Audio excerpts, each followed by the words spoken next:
In the beginning, when America's political landscape was shifting under the weight of new media, when young people seemed to be slipping away from traditional conservatism, one man stepped forward with a vision. His name was Charlie Kirk. To some, he was a bold warrior for a movement on the edge of collapse. To others, he was a dangerous opportunist, wielding influence not with policy but with propaganda. And standing across from him, not in the form of a single individual, but as a vast, sprawling institution, was the empire he helped create, Turning Point USA. Together, their partnership would ignite a cultural firestorm, rewriting the way young Americans consumed politics, debated identity, and saw their future. The stage was set not in the halls of Congress, nor in the marbled offices of Washington elites, but on college campuses, in lecture halls, and in digital spaces buzzing with memes, podcasts, and viral clips. Charlie Kirk, a figure of calculated charisma and relentless ambition, understood something few political operatives grasped, that the battleground of the future was not fought in backroom deals but in the hearts and minds of America's youth.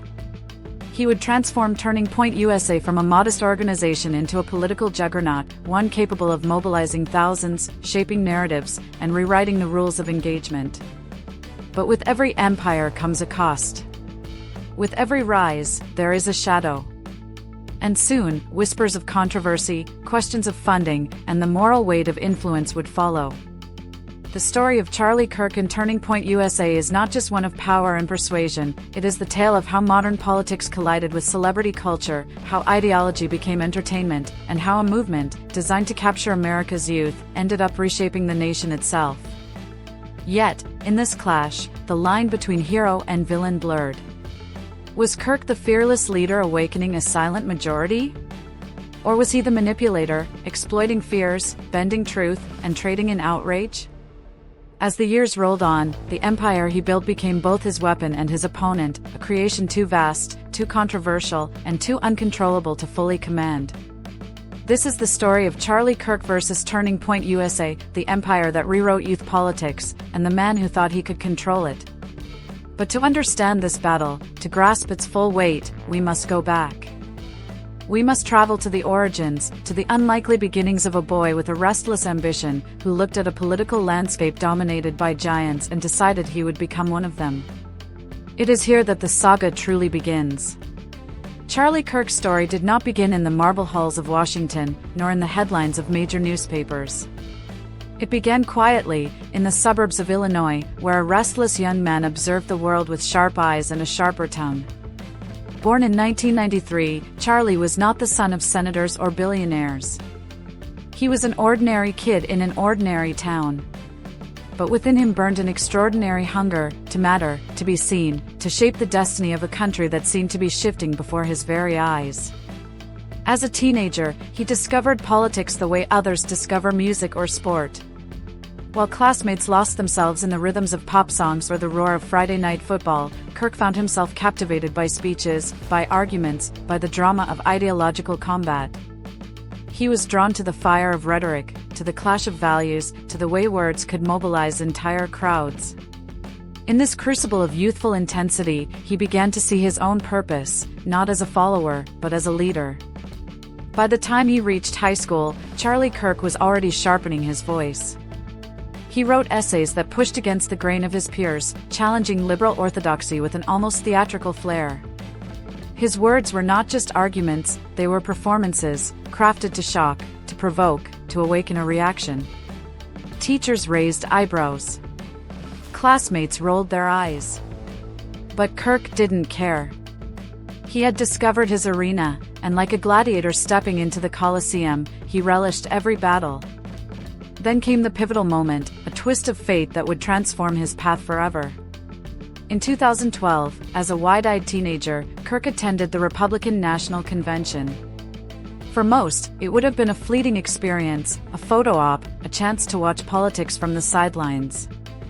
But for Kirk, it was revelation. He looked at the stage, at the lights, at the power flowing through the microphones, and thought, why not me? Why not now? There, in the charged atmosphere of a convention pulsing with chants and slogans, Charlie Kirk decided that waiting was not an option. College could wait. Conventional paths could wait. He would not be just another student, another voice lost in the crowd. He would seize his moment. He would build something bigger than himself, something capable of capturing the restless energy of a generation. And so, with the audacity that would define his career, Charlie Kirk founded Turning Point USA. It was not born from wealth or pedigree, but from conviction and sheer nerve. With nothing more than a borrowed car, a laptop, and a mission statement scribbled in his mind, Kirk launched into the unknown.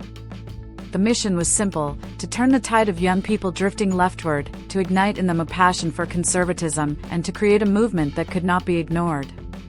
But the early days were not glamorous. There were no roaring crowds, no viral clips, no sprawling conferences. It was Charlie, hustling from campus to campus, armed with pamphlets, slogans, and an unshakable belief in his vision. He would stand at folding tables, handing out flyers while students brushed past with indifferent glances. He faced laughter, heckling, and doors slammed in his face. Yet with every rejection, his resolve hardened. He was not deterred, he was driven. And slowly, piece by piece, the empire began to take shape. Supporters trickled in. Small donations added up.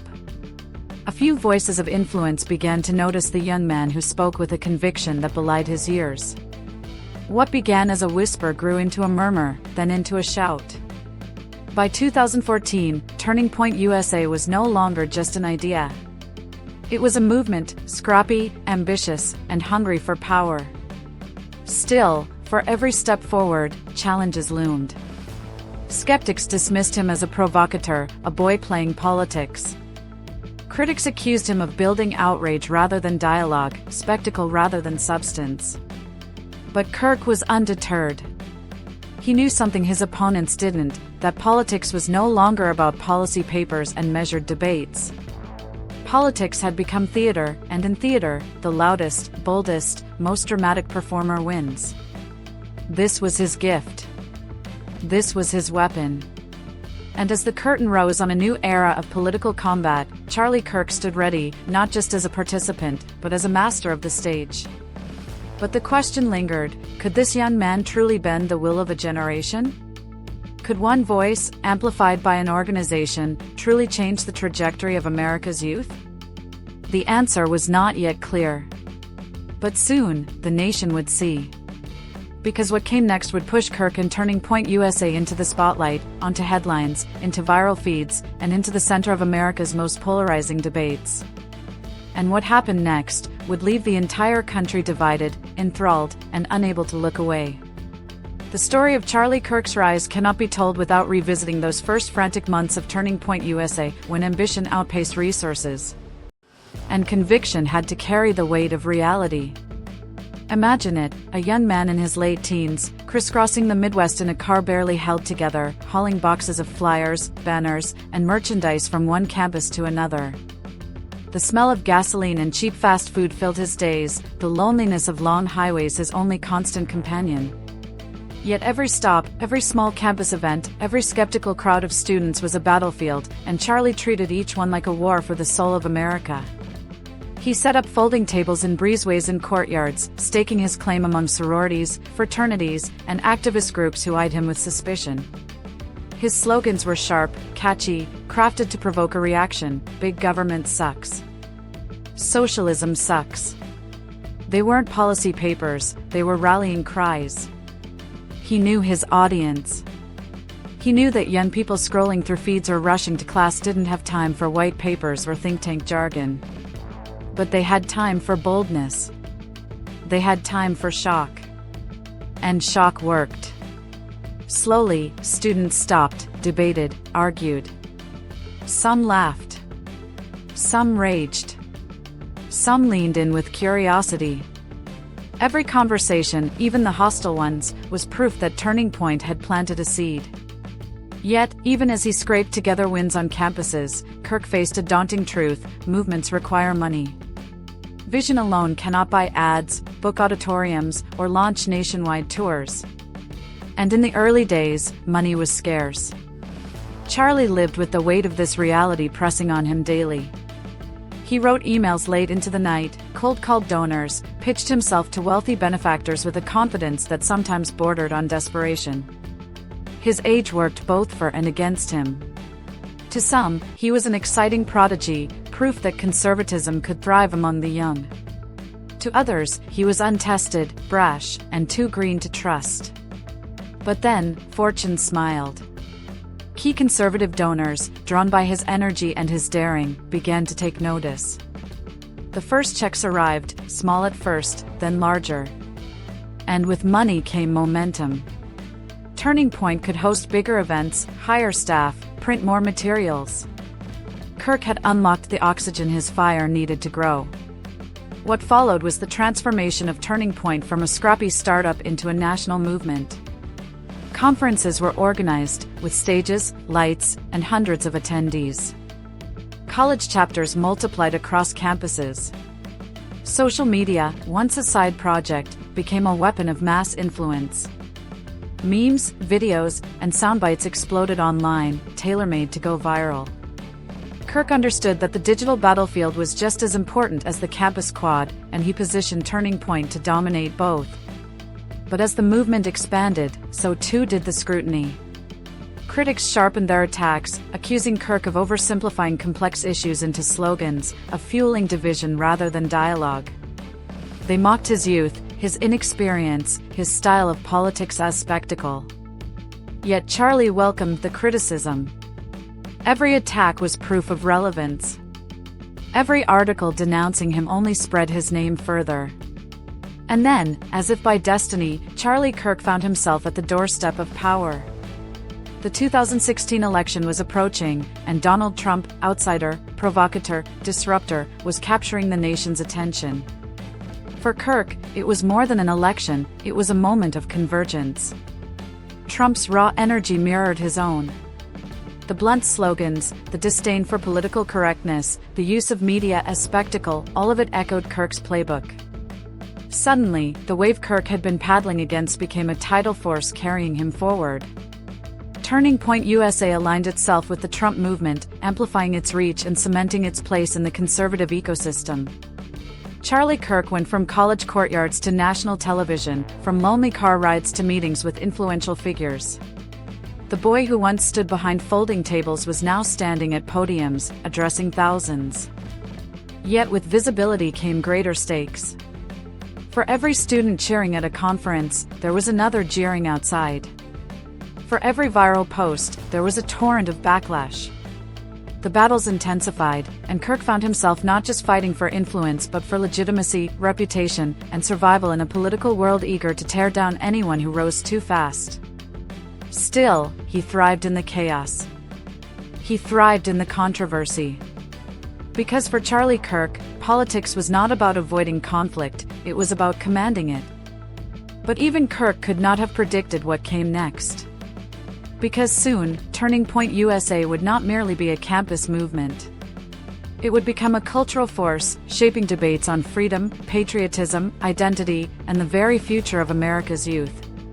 And as the fire grew hotter, as the movement spread wider, one question began to haunt both supporters and critics alike: had Charlie Kirk created a revolution, or had he unleashed a storm that no one, not even he, could control? And what unfolded in the years ahead would leave that question echoing across the nation. The alignment with Donald Trump in 2016 was no accident, no coincidence of shared language or bravado. It was the culmination of years of groundwork, the inevitable collision between a young activist who had mastered the art of spectacle and a candidate who lived by it. For Charlie Kirk, the moment was seismic. He was no longer simply mobilizing on campuses, he was tethering his rising star to the most polarizing political figure in modern American history. The gamble was immense. If Trump lost, Turning Point risked fading back into obscurity, dismissed as a partisan sideshow that tied itself to a failed revolution. But if Trump won, then everything Kirk had built would be catapulted into a stratosphere few could have imagined. And then, against the odds, Trump did win. The night of the election, as results trickled in, campuses buzzed with disbelief, rage, and celebration. For Turning Point USA, it was a vindication. The outsider had triumphed. The playbook of defiance, bluntness, and unrelenting media spectacle had rewritten the rules of American politics, and Kirk was part of the vanguard who saw it coming. In the months that followed, Turning Point grew not just in size but in swagger. Conferences swelled with thousands of students, waving flags, chanting slogans, and posting videos that rippled across social platforms. Kirk himself became a fixture on conservative media, a youthful face who could speak directly to the generation others had written off as lost to liberalism. His rallies became theatrical spectacles, complete with booming music, dramatic lighting, and speeches that mixed ideology with entertainment. Yet, within the glow of success, shadows deepened. Whispers emerged about the sources of Turning Point's funding, about its close ties to billionaires and political operatives, about the sometimes blurred line between grassroots enthusiasm and orchestrated influence. Critics accused Kirk of turning campuses into culture war battlegrounds, of stoking division rather than fostering genuine dialogue. Headlines called Turning Point a machine, a propaganda engine dressed up as youth activism. But Kirk leaned into the attacks. Every headline denouncing him was free publicity. Every protest outside his events was proof of relevance. He cast himself as the warrior under siege, the truth-teller hated by elites, the one young leader brave enough to stand against the tide. His followers embraced this framing, seeing themselves as part of a noble struggle, misunderstood and maligned by a hostile media. And still, the empire grew. Turning Point expanded into high schools, into faith communities, even into pop culture spaces that traditional politics often ignored. Memes, podcasts, Instagram influencers, these became the tools of recruitment, wielded with precision. While older generations debated policy papers and think tanks, Turning Point was dropping viral clips that captured the attention of millions. Charlie Kirk was not merely shaping a movement. He was rewriting the entire template of how politics reached the young. He had turned ideology into entertainment, activism into performance art. For some, it was genius. For others, it was dangerous. But for all, it was undeniable. And yet, the larger the empire became, the harder it was to control. Factions formed within Turning Point. Staff came and went. Critics from inside whispered about toxic culture, about egos clashing, about the difficulty of balancing the purity of ideals with the reality of power. Donors exerted influence. Politicians demanded alignment. What began as a grassroots army risked becoming just another cog in the machinery of partisan politics. Charlie Kirk stood at the center of it all, part architect, part performer, part survivor. He relished the spotlight, but with it came the scrutiny of millions, and the burden of expectations few could withstand. And so the tension grew. Was Charlie Kirk truly in command of Turning Point USA, or had the empire taken on a life of its own, moving beyond his control, driven by forces larger than one man's ambition? The answer, as America would soon see, was far more complicated than anyone could have imagined. Because what awaited Kirk and Turning Point in the years that followed was not merely expansion or controversy, it was the storm of a generation. A storm that would test not only the resilience of the empire he built, but the very foundations of youth politics in America. And as the storm gathered strength, one truth became clear: the battle between Charlie Kirk and Turning Point USA was not only about influence. It was about identity. It was about whether a movement birthed in fire could remain true to its vision, or collapse under the weight of its own contradictions. And when that collapse came near, when the empire began to fracture, the consequences would ripple far beyond one man, one organization, or even one generation. It would shake the future of American politics itself.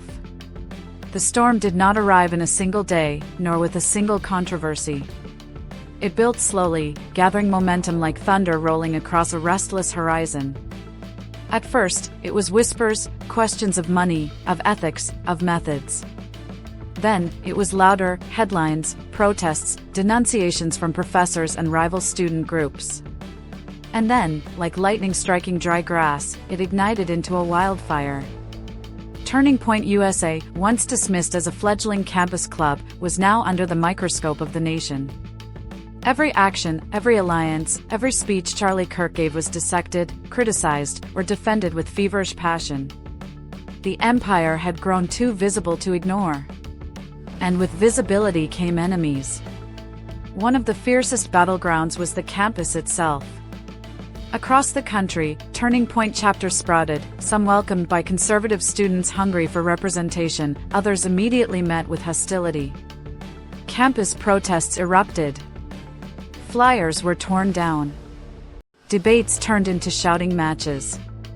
Kirk's brand of unapologetic, confrontational conservatism had achieved what he always sought: it forced people to choose sides. And yet, the storm was not only external. Inside Turning Point, the empire trembled with its own contradictions. Donors demanded results, proof that their millions were shaping the nation's future. Politicians leaned in, eager to harness Turning Point's youthful energy but wary of the controversies it spawned. Staffers clashed over direction. Was the mission about principles? Or was it about power? Was it about awakening a generation? Or was it about serving as a political machine for the highest bidder? For Charlie Kirk, the storm was both curse and blessing. On one hand, the backlash gave him relevance. Every protester waving a sign outside his events became a prop in his narrative of persecution. Every article denouncing him became a badge of honor. He leaned into the chaos, amplifying it, branding himself as the truth-teller hated by the elites. His speeches grew sharper, more theatrical, designed to provoke outrage that would echo through social media. But storms, by their nature, do not stay contained. They spread. They consume. And soon, the backlash was no longer a tool, it was a threat. Questions about Turning Point's finances began to surface.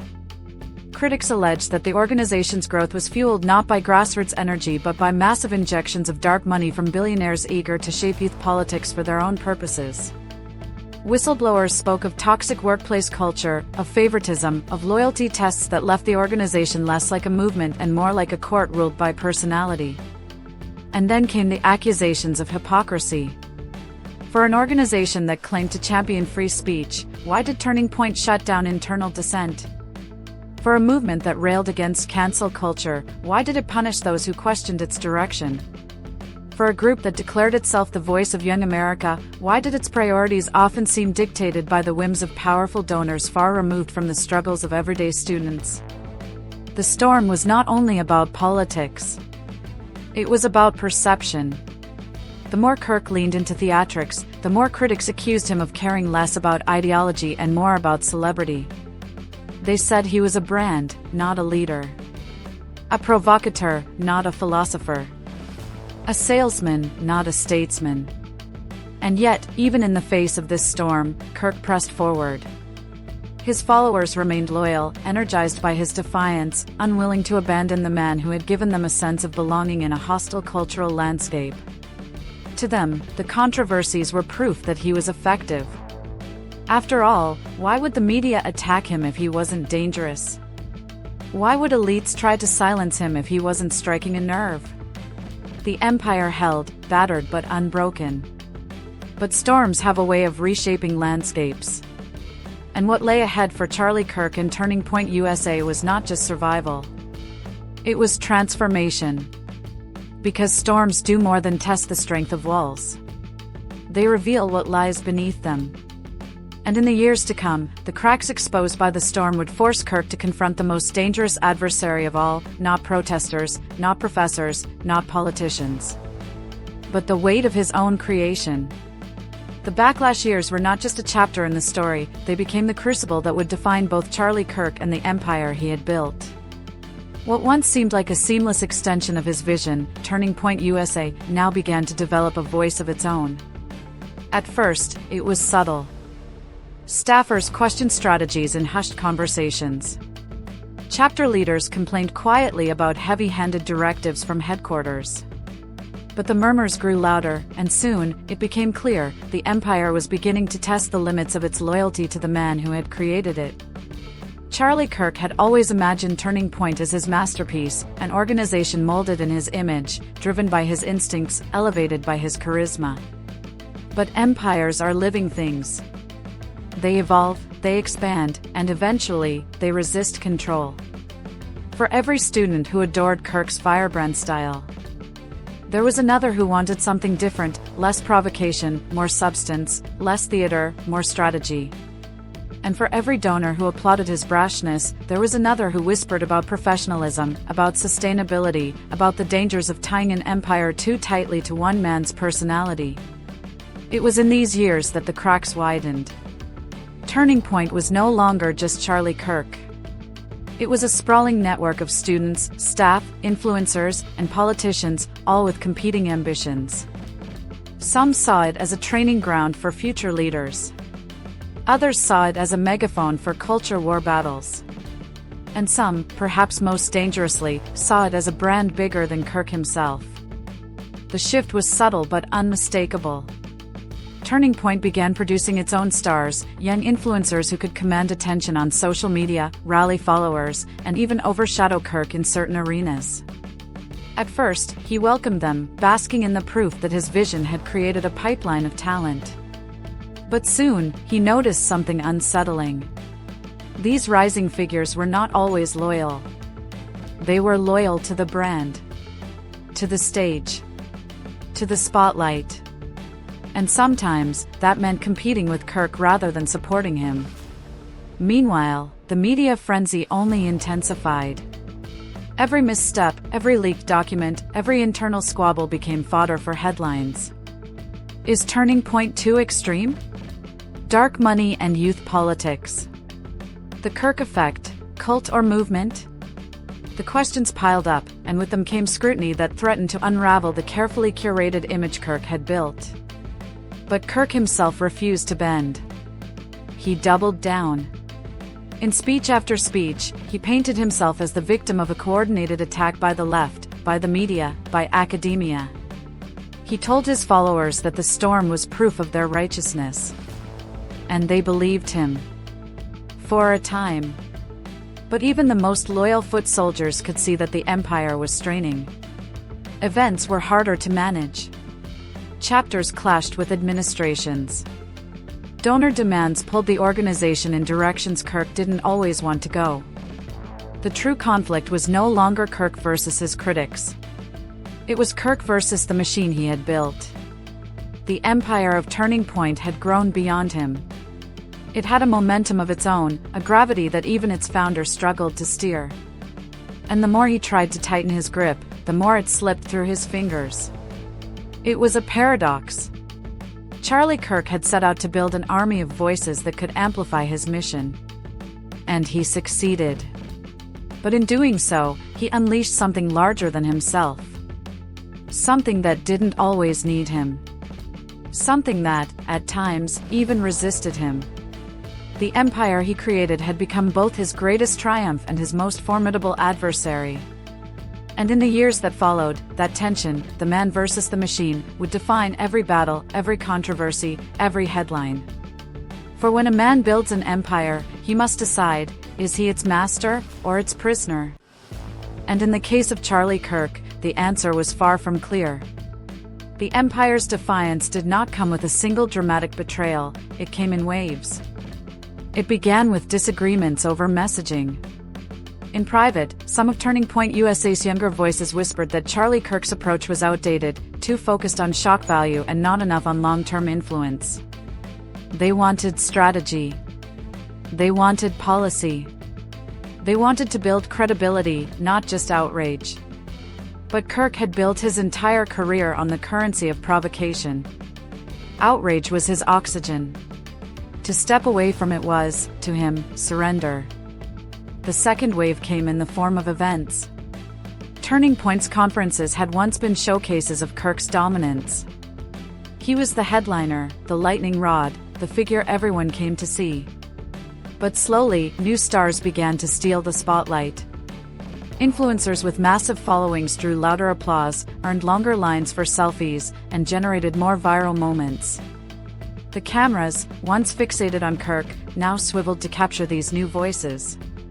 Some were loyal allies, yes, but others spoke in tones that diverged from Kirk's script, carving out independent identities that made it clear, Turning Point was no longer a one-man show. The third wave was financial.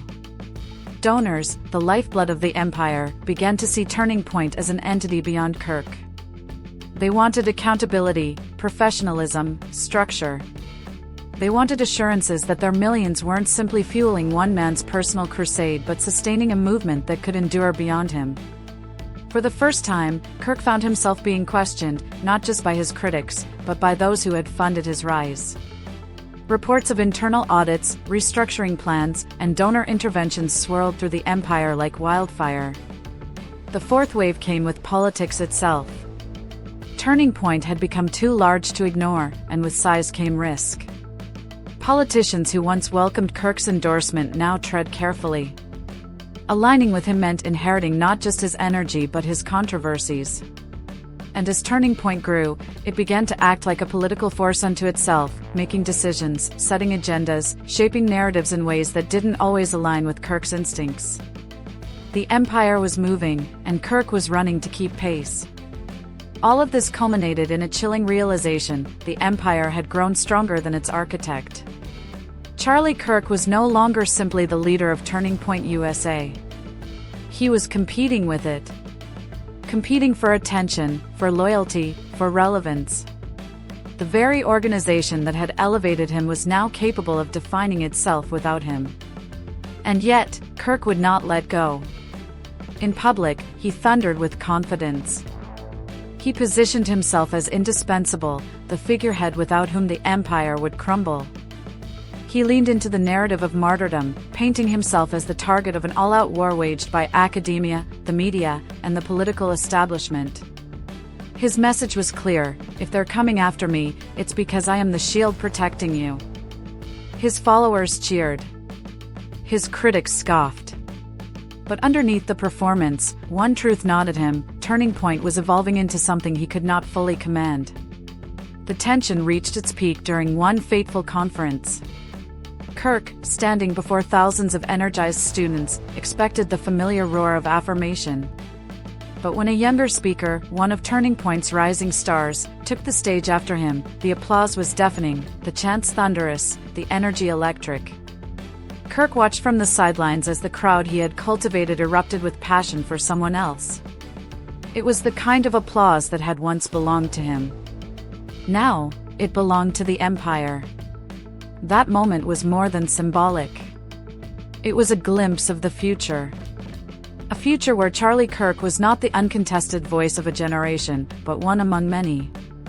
A future where Turning Point USA was not his instrument, but its own entity, with its own agenda, its own icons, its own destiny. The battle lines were clear. This was no longer just Charlie Kirk versus his critics. This was Charlie Kirk versus Turning Point USA itself.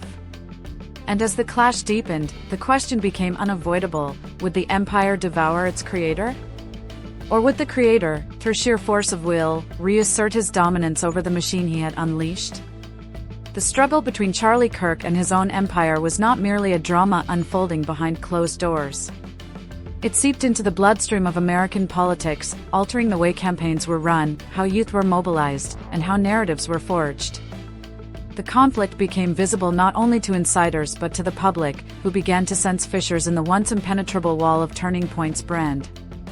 At first, the cracks appeared subtle: tweets that didn't align with Kirk's official tone, podcast episodes from TPU's affiliated voices that pushed slightly different messages, and students at rallies holding signs with slogans that diverged from Kirk's core framing. But subtlety, in politics, has the power to snowball. What began as whispers soon grew into roars. Commentators on mainstream media seized on these inconsistencies, branding them as civil wars within the conservative youth movement. Kirk denied it, insisting all was well. Yet the very need to deny proved the reality: control was slipping. National campaigns began to notice.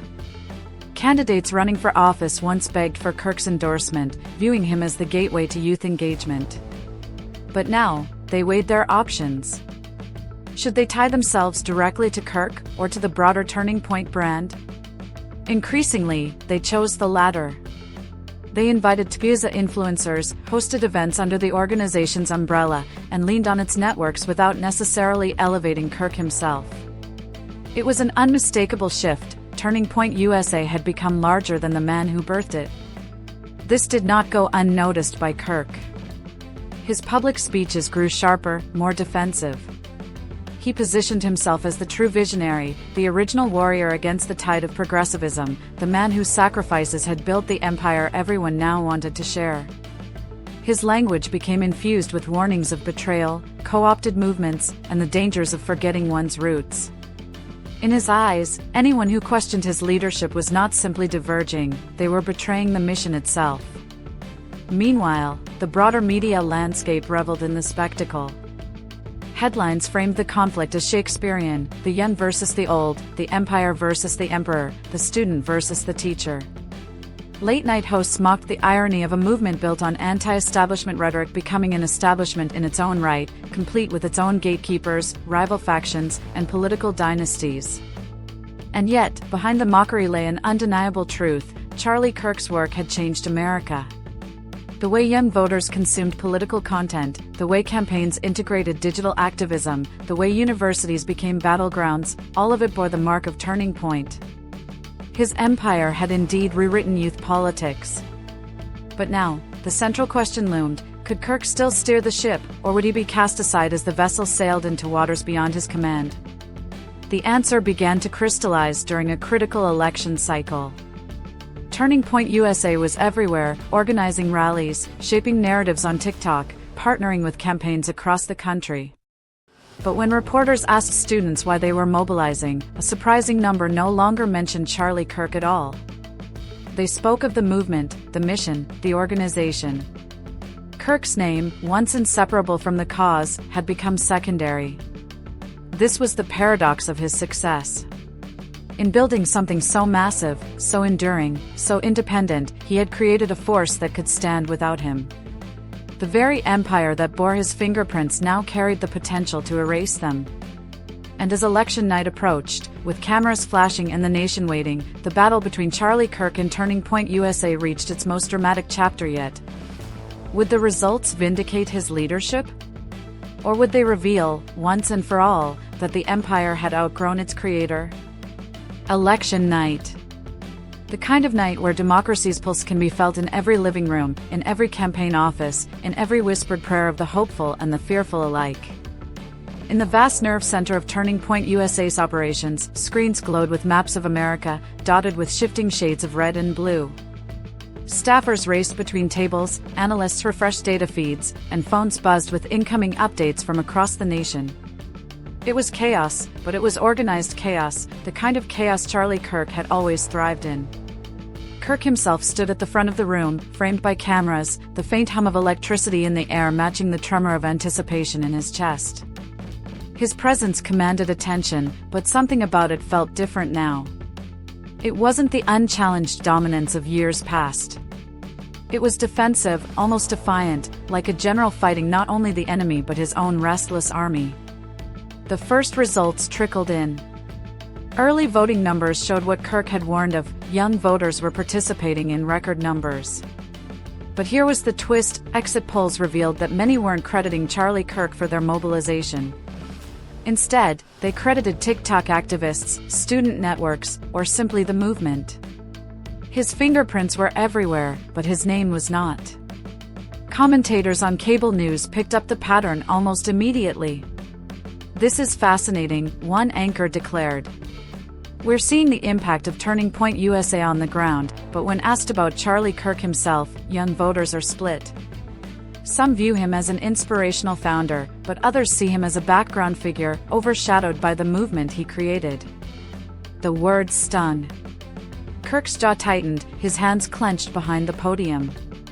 He wanted to shout back at the screen, to remind the nation that none of this would exist without him, that he was the architect, the visionary, the spark that had lit the fire. But deep down, he knew, this was the paradox of leadership. Build something strong enough to last, and eventually, it may no longer need you. Hours passed. The numbers shifted like waves against a cliff, crashing unpredictably, reshaping the shoreline of American politics. In some districts, Pusey-backed candidates celebrated stunning upsets. In others, rivals triumphed despite the organization's efforts. Each victory, each loss, was a reminder of the movement's power, but also of its unpredictability. And then came the breaking point. A CNN panel displayed a poll asking young conservative voters, who do you associate most with the youth movement today? The results appeared like a dagger on the screen. Turning Point USA, 47%. Independent student activists, 33%. Charlie Kirk, 12%. 12%. The empire was winning, but the emperor was fading. The room grew tense. Staffers avoided eye contact. Some stared at their phones, others shuffled nervously with papers. They knew Kirk had seen it, and they knew what it meant. The movement had become larger than the man. For Kirk, the moment was suffocating. Years of sacrifice, ridicule, long nights, and tireless speeches, and now, in the hour of triumph, the nation seemed ready to move on without him. The cameras captured his silence, his stillness, his cold, unreadable expression. To the outside world, it looked like composure. But inside, a storm was raging. Was this what legacy meant? To create something enduring, only to be erased from its story? As midnight drew closer and final states reported their results, it became clear, Turning Point USA had cemented its role as a juggernaut in American politics. Campaigns across the nation owed their victories to its networks, its strategy, its reach. The empire had reshaped the future. But when reporters interviewed the victors, when headlines the next morning declared the winners, one name was conspicuously absent. The credit went to Turning Point, to the youth vote, to the conservative movement. Not Charlie Kirk. For the first time in his career, Kirk stood in the shadows of his own creation. And as he stared out at the glowing screens, the maps, the headlines, the question hung heavy in the air. Had Charlie Kirk just witnessed his greatest triumph, or his quiet downfall? And so, the story of Charlie Kirk and Turning Point USA settles into its paradoxical conclusion. A young man, barely out of his teens, had dared to dream of rewriting the political DNA of an entire generation.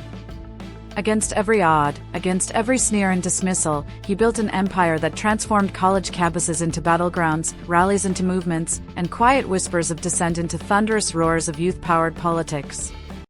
He had started with nothing, no famous last name, no inherited wealth, no political pedigree. Just an idea, a microphone, and the audacity to believe he could matter. And matter, he did.